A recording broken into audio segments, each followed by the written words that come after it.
एक ट्रेन में उसी के पत्नी के साथ 8 लोग संबंध बनाते हैं और उसका पति वहां पे लाचार बेबस खड़ा होकर के देखता रहता है। वो अपनी पत्नी की मदद नहीं कर पाता है। 8 लोग उसकी पत्नी के साथ संबंध बनाते हैं, उसका पति कुछ नहीं कर पाता है।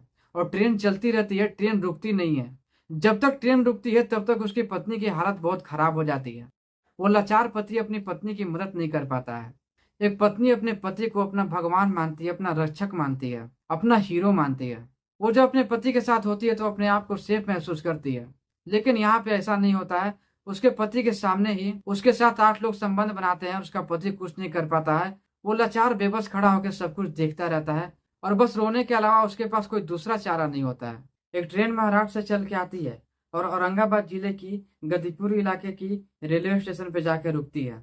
गतिपुर रेलवे स्टेशन पे वो ट्रेन करीबन 10 मिनट रुकती है। उसी 10 मिनट के दरमियान उस ट्रेन में 8 लोग चढ़ जाते हैं, जो कि चोर रहते हैं, बदमाश होते हैं, गुंडे होते हैं। आप उन्हें शैतान भी बोल सकते हो, शैतान बोलना कोई गलत नहीं होगा। वो जो चोर होते हैं वो एक स्लीपर डब्बे में घुस जाते हैं। उस स्लीपर डब्बे में 18 से 19 लोग बैठे हुए रहते हैं और जो चोर होते हैं वो 8 होते हैं। अब वो 8 चोर उस स्लीपर डब्बे में काफी लूटपाट मचाते हैं। सबके मोबाइल छीन लेते हैं, घड़ियां छीन लेते हैं और जितने भी पर्स है सब पर्स छीन लेते हैं।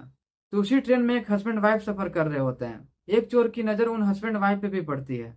वो पति पत्नी एक कोने में दुबक के बैठे हुए रहते हैं। वो पति पत्नी एक कोने में छिप करके बैठे हुए रहते हैं। तभी एक चोर की नजर उन पे पड़ती है। एक चोर उसकी पत्नी की ओर धीरे धीरे बढ़ता है। उसकी पत्नी के पास जाके उसका हाथ पकड़ के पहले तो उसे खड़ा करता है। फिर दोस्तों उसके पति के सामने ही बारी बारी 8 लोग उसके पत्नी के साथ संबंध बनाते हैं। फिर आप सुन करके हैरान हो जाओगे, वो 8 चोर उसकी पत्नी के साथ बारी बारी संबंध बनाते हैं। उसका पति वहीं पे बैठ के सब कुछ देख रहा होता है। वो लाचार रहता है, कुछ नहीं कर पाता है। और वहां पे जितने 18 से 19 लोग थे वो भी लाचार रहते हैं, कुछ नहीं कर पाते हैं।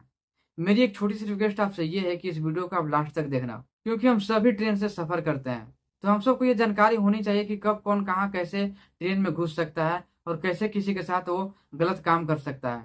तो इस वीडियो को लास्ट तक देखना और चैनल पे नए हो तो चैनल को सब्सक्राइब करके वीडियो को लाइक जरूर से कर देना। तो चलिए वीडियो में आगे बढ़ते हैं और कहानी को शुरू से शुरू करते हैं। एक ट्रेन होती है जो कि मुंबई से चल करके औरंगाबाद जिले की गतिपुर रेलवे स्टेशन पे रुकती है। उस रेलवे स्टेशन पे वो 5 से 10 मिनट तक रुकती है।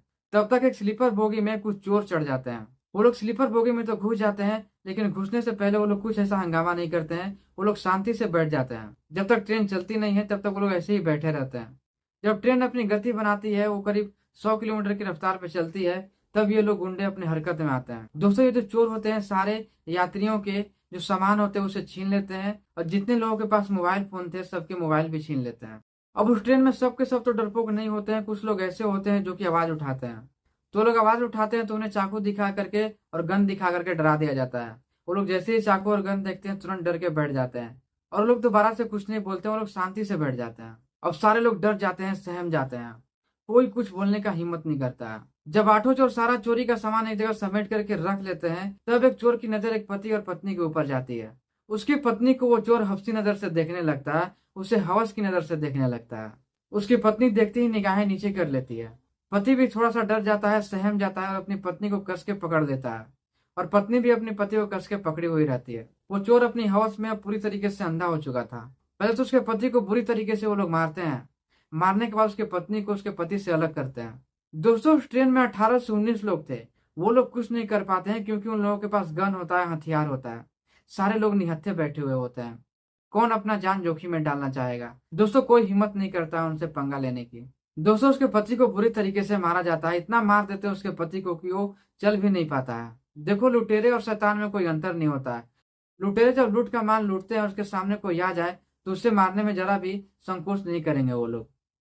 दोस्तों उसके पति के सामने ही 8 जो हैवान होते हैं उसकी पत्नी के साथ संबंध बनाते हैं। उसका पति बस लाचार होकर के बेबस होकर ये सब देखते रहता है, लेकिन वो कुछ नहीं कर पाता अपनी पत्नी के लिए।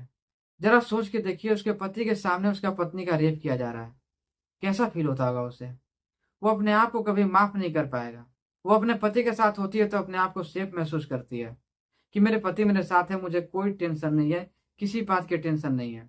लेकिन उस वक्त उस पत्नी का हीरो जमीन पे लेटा हुआ था और वो पूरी तरीके से लाचार था, अपनी पत्नी की हेल्प नहीं कर पा रहा था। और वो 8 लोग उसके साथ बारी बारी संबंध बनाते हैं। पत्नी बहुत चीखती है, चिल्लाती है, लेकिन कोई कुछ नहीं कर पाता है। तो दोस्तों उसके पत्नी के साथ वो 8 लोग लगातार बलात्कार करते रहते हैं और कोई उनकी मदद करने के लिए नहीं होता है। लेकिन तभी एक आदमी उठ खड़ा होता है। एक आदमी जो कि एकदम लास्ट में बैठा हुआ था, वो खिड़की के पास ही बैठा हुआ था। वो हमेशा खिड़की से बाहर देखते रहता था कि कोई इंसान ऐसा दिखे जिससे वो मदद मांग सके। वो खिड़की से सिर्फ यही देख रहा था कि ट्रेन कब रुकेगी। और ट्रेन जैसे ही स्टेशन पर रुकती है, वो जो चोर होते हैं वो सारे विंडो बंद कर देते हैं और उस बोगी का जो गेट होता है उस मेन गेट को भी बंद कर देते हैं। और D2 स्लीपर बोगी का वो मेन गेट को भी बंद कर देते हैं ताकि कोई अंदर इन ना कर सके। सारा विंडो तो बंद ही रहता है, वो लोग चिल्लाते भी तो बाहर तक आवाज नहीं जा पाता था। और स्टेशन पे ऐसे भी बहुत हल्ला होते रहता है, हल्की से भी आवाज बाहर तक नहीं निकलती, वो लोग अगर सब मिल के भी चिल्लाते तो। जो आदमी खिड़की के पास बैठा हुआ था उन पे चोरों की नजर नहीं थी। उस विंडो के जस्ट बगल में प्लेटफॉर्म पे एक उसे सीआरपीएफ का जवान दिखता है। वो आदमी जैसे ही सीआरपीएफ के जवान को देखता है उसके अंदर की हिम्मत बढ़ जाती है, वो चिल्लाना स्टार्ट करता है।